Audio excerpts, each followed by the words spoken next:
So after going through everything and making a song, you can then export it as an MP3 or WAV or whatever you want to do. And we're just going to go over to the demo projects to pick something out. And this is also a good idea if you just want to get some thoughts out of how people might do things. But if we click demo songs, let's just pick one of these, drag in to open it, and it will load up. However, it was last saved by whoever made it. And you can see an entire song.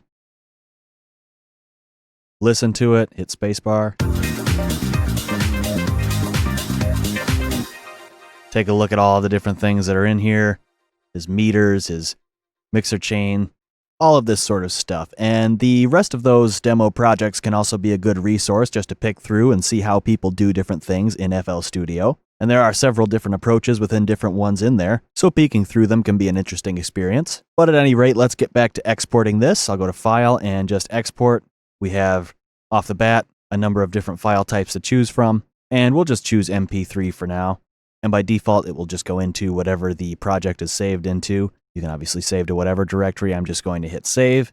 And then you'll have this dialog box. You can export multiple different types if you want to select different ones. WAV would be good when you are going to be working with the song again, and you'd probably want to go 32 if you're going to be working with something later on in audio production, but you can get away with different qualities at different uses. WAV is a lossless format, and so is FLAC, F-L-A-C. However, FLAC is compressed like a zip file would be compressed, so it doesn't actually change the audio, just some data.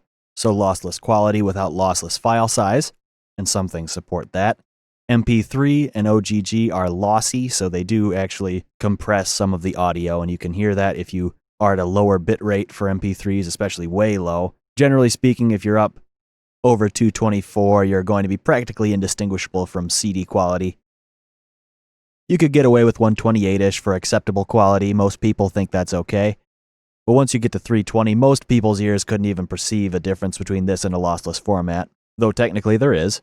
You can set that however you want. I usually leave it at 192 or 224, maybe 256 or 320, depending on what I'm doing with an MP3. And if it's just for listening, most of the time it's not going to be too perceptible in a normal environment once you get to those higher bit rates. And balancing quality and file size to fit your needs is the name of the game. And you can render a full song or just a pattern. We'll stick it on full song so we get the whole playlist, and it would be whatever you have selected up here too. If you had that red selection area, it will just render that. With remainders, especially if you're going to be rendering a loop, if you want to have a drum loop or something like that, you might want to wrap remainder or cut remainder. Leave remainder just has everything fall off, like if you had reverb tails at the end, it would let that go down to 0, whereas cut would just cut it off. Quality for resampling you can change down here. Most of these are just fine to leave as is. Down in miscellaneous, you can do things like save markers or tempo information, things like that into your projects, which can be helpful, especially if you're going to be using these files for loops or something that can require tempo or whatever else later down the line. You can also split mixer tracks so that it would render a wave for each different mixer track, and that would have to be done if you're rendering waves, but there's plenty of options there. And you can also have it automatically upload to the cloud, wherever you want to put that, SoundCloud, or manage different accounts that you have. So if that's something you would do, it can be one less step to do it right in the render. And then when you're done with your settings, you can just click Start, and it will work its way through the project. Depending on how much CPU or how heavy the plugins are, this could take a little bit, but not too long usually, maybe a few minutes. But we'll cut ahead to when this is done with. So here we are back, and it's rendered. It saved it right into the demo project directory. We can refresh it. And now we have that MP3 that we rendered out. And obviously you could find the file on your computer wherever it is that you saved it.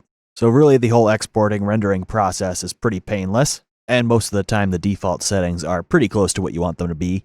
So long story short, go up, save your project as whatever you might want to save it, and then you can export it into that same folder or wherever else as whatever sort of file you want to save it as. And right now I'm replacing. I could do that if I wanted, and this box will come up.